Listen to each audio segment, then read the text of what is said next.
Sam Bankman-Fried, a 30-year-old who founded one of the largest cryptocurrency exchanges in the world, was the boy wonder face of cryptocurrency as recently as the summer of 2022. He was also a renowned philanthropist, with an estimated net worth of $16 billion, and a significant Democratic donor who quickly gained favor in Washington. But by the beginning of November 2022, he was at the epicenter of an enormous firestorm that destroyed both his enterprise and his reputation as a cunning, selfless millionaire. So how did this happen suddenly? Let's find out. Welcome all, and consider subscribing so you don't miss out. We feature luxury stories and wealth for luxury enthusiasts. The beginning. Sam was born on March 6, 1992 to his parents Joseph and Barbara. His parents were law professors at Stanford. Seems like Sam had quite a good upbringing. He attended school at MIT where he studied physics, but his long-term career would come to be in finance as he showed interest. When Bankman Fried was 21 years old, he began working on Wall Street. He acquired his wealth by engaging in cryptocurrency arbitrage, which involves buying coins at a discount on one cryptocurrency market and selling them at a premium on another.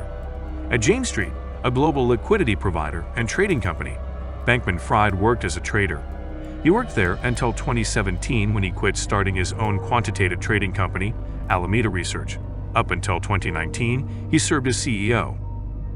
Sam made the decision to relocate to Hong Kong in 2018, while still operating Alameda, because of the city's significance for cryptocurrencies and cryptocurrency-related events. He established the Bitcoin derivatives exchange FTX in April 2019. With the introduction of COVID-19, the business prospered, and he finally relocated its headquarters from Hong Kong to the Bahamas, so that it would be simpler to manage the business in a location with less limitations than Hong Kong. Investors were drawn to FTX in part because it permitted riskier transactions than other exchanges. Users could place highly leveraged bets. Sam became known as a bright disruptor in the crypto space. At the age of 29, he had a $22.5 billion net worth that year. But it all came crashing down, as we shall see later. At the height of his career, Sam was building his political image. Since the beginning of his career, Sam has been regarded as a philanthropist. He reportedly gave pro-animal welfare organizations 50% of his pay when working as a merchant on Jane Street. He gave a substantial sum of money to Democratic-leaning parties and was one of the top CEO donors to Joe Biden during the 2020 election season. He donated over $40 million to various candidates. Sam seemed prepared to invest much more cash in the media and in Washington. He had earlier suggested that if it meant defeating Donald Trump, he would spend up to $1 billion on politics in 2024.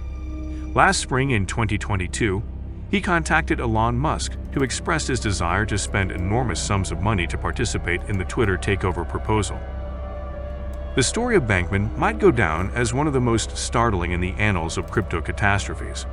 He left his crypto exchange, FTX, as the business filed for bankruptcy, and it collapsed due to a domino effect of consumers wanting to withdraw their money in large amounts. According to the Wall Street Journal, Sam's trading company, Alameda Research, whose future is also in jeopardy, may have unlawfully obtained nearly $10 billion in funds from FTX customers. Furthermore, Bankman Fried is now almost worthless. During that time when FTX was still a stable exchange, Sam portrayed himself as a selfless, humble billionaire. In reality, Sam lived in a $30 million penthouse in the Bahamas together with his friends. He even had a luxury car collection, including Audi A7 and BMW X7. The collapse of FTX was surely caused by layers of deception that now seem to be too thick to be sustained. In the past year, FTX completed a number of high-profile acquisitions and bailed out other struggling crypto startups, giving the impression that it was booming. In actuality, it was insolvent. According to reports, at least $1 billion in client funds are missing. Bankman Fried is experiencing a reputational fall from grace faster than any in recent memory due to the startling discrepancy between image and reality. After FTX's collapse, the Justice Department and SEC started looking into it, and his friends and supporters in the cryptocurrency, philanthropic, and political spheres swiftly started to distance themselves from Sam. Bankman Fried was detained in the Bahamas in December and charged with money laundering, wire fraud, and securities fraud, among other offenses. He was then extradited to the U.S. and released from jail on a $250 million bond, which Reuters claims is the biggest pre-trial bond ever. Although there is no scheduled date for the trial, it is anticipated to take place in the Southern District of New York. If you enjoyed this video, be sure to like and subscribe for more. Good luck!